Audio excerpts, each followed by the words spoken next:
debate is to actually address the proposition.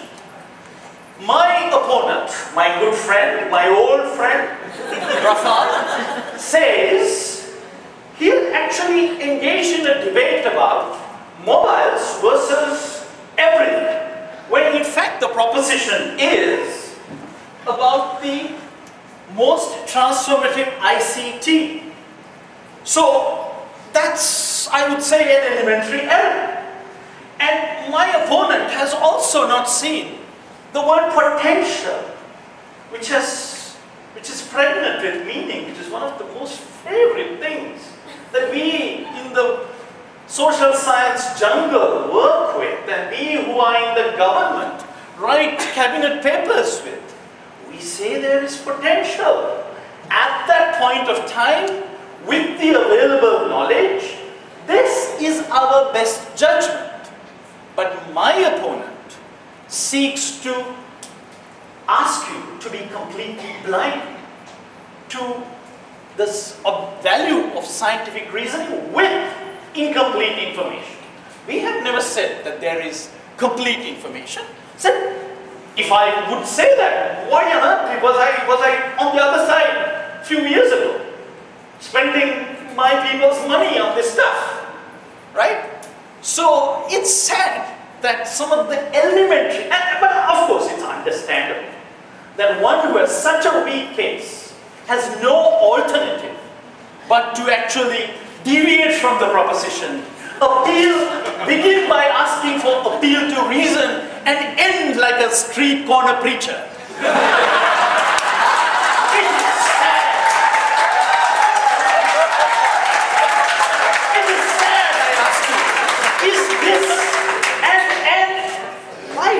Not understand the audience here? These are people who are invested in ICTs, while my good friend trashes ICTs. He is threatening your livelihoods. I am not. He is threatening your livelihoods. He is in debating. We say, you know, if all else fails, try fear. The last resort of a bankrupt debater is fear. Ooh, medieval technology is going to fry my brains. Now I want to take this opportunity to challenge my friend to take his mobile, put it on the floor, and smash it with his feet.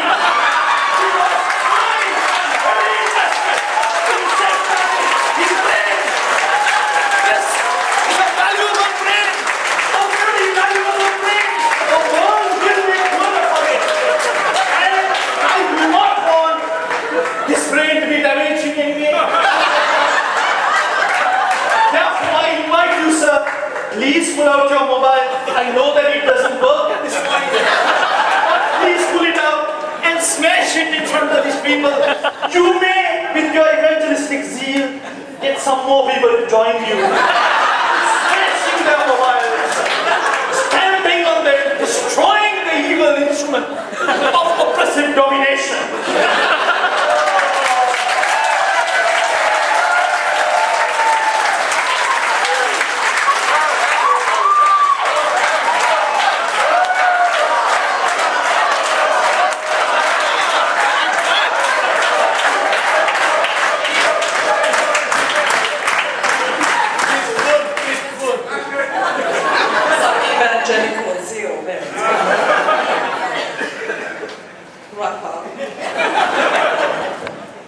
I stand behind my safely wired microphone, knowing that I'm fully insulated from the dangers of any of the radiation that happens to be emanating from my eminent opponent's arguments. But to take a serious tone, I think that part of the problem with both the resolution and also the line of argumentation taken by my opponent is that he seems to confuse transformation with a set of positive values that he attributes to the technology itself. I think there's no argument that technologies in and of themselves can act as a catalyst for change. And that change often happens in different ways. But the difficulty is understanding that your control, our control, society, over the direction and trajectory of those changes is often very, very limited. For every good story that we can tell about buying a cow over the internet in Bangladesh, we can also talk about state-sanctioned assassinations in a growing number of countries. For a lot of the empowerment that we can say about the person who has never had access to radio or to relatives living abroad that exist through mobile devices, we can also give an example of state-based surveillance that leads to arbitrary arrest for the most trivial of fashions, sexual beliefs, sometimes even accessing maternal health care information. So I think in this universe of looking at the interaction of technology and society, we have to be very, very cognizant that certain technologies have different effects and take us in different directions. The internet and fixed technologies, I think, have been very good because they have enabled institutions of governance, of learning, to become greater than they were before by allowing them to join themselves into a network of institutions. And after all, friends, our societies are nothing but collections of institutions. The danger with mobile devices and the emphasis that's being strongly put upon them is that it seems to think, it seems to substitute, that a device which is highly personal can in effect substitute for the power of an institution itself. You cannot do e-learning one-on-one on a mobile device. You need a classroom, you need a teacher. That classroom, that teacher does need to be connected to a global network, which allows them to draw and benefit from the collective wisdom of mankind. But in and of itself, the device that we created is no substitute for that. And the danger of thinking that that device can substitute for it, I think, leads us down a very dangerous path. Thank you.